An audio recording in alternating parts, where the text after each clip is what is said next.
முதல்ல நான் குக் பண்ணது வந்து பருப்பு, ரசம். ஓகே. ஓகே. ஆனா அதெல்லாம் இன்ட்ரெஸ்டிங் ஐ மீன் இட்ஸ் நல்ல ஃபுட் தான். ஆனா அது அந்த அளவுக்கு இன்ட்ரெஸ்டிங்கா நான் சமைக்க மாட்டேன். ஸோ அப்போ ஒரு நாள் என்னாச்சு, அ என்ன சமைக்க தெரியும் எனக்கு அப்படின்னு யோசிக்கும்போது, இந்த பருப்பு, ரசம், சாம்பார் இப்படிதான் தெரியுது. ஸோ ஒரு நாள் நான் நினைச்சேன், எனக்கு என்ன பிடிக்கும்? பிரியாணி. அது கூட எனக்கு சமைக்க தெரியலையே அப்படின்னு சொல்லிட்டு எனக்கே கேவலமா இருந்தது. ஸோ அதனால என்ன பண்ணேன், ஃபர்ஸ்ட் பிரியாணி கத்துக்கிட்டேன். மேம் எனக்கு அந்த அந்த மாரி தான் மேம். எதுவுமே எனக்கு கத்துக்க தெரியாது. ஒரு நம்மளுக்கு வெங்காயம் புடிச்சது நம்ம அவ்வளோதான். கத்துக்கணும். ஏன்னா, என்னைக்காவது ஒரு நாள், ச்சே நம்ம பிரியாணி இன்னைக்கு பண்ணி சாப்பிடணும்னு நெனச்சா, அது நம்மளுக்கு புடிச்ச மாரி இருக்கணும்ல. ஸோ அதனால நம்மளே பண்ணணும் அத. மேம் உங்க கையில ஒரு மேஜிக் தான் இருக்கு மேம். சீரியஸா. Thank you so much. நீங்க சாப்பிடாமயே எப்படி சொல்றீங்கன்னு தான் தெரியல. மேம் ஸ்மெல்லே அவ்வளோ பயங்கரமா இருக்கு ஓ! மேம். புரியுது. அது கையில இருக்கிற மேஜிக்ல நம்ம போடுற இன்கிரீடியன்ட்ஸ் தான்.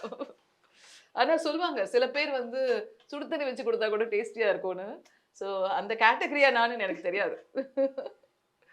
அது என்னன்னா நம்ம மனசார ஒருத்தருக்கு வந்து அவ்வளோ ஆ, லவ் ஆ, வச்சு ரொம்ப பண்ணா. அன்போட இது ரொம்ப அவங்களுக்கு பிடிக்கணும் அப்படின்னு நினைச்சு நம்ம பண்ணும்போது அது கண்டிப்பா அந்த எனர்ஜி பாஸ் ஆயிடும்னு நினைக்கிறேன். யா.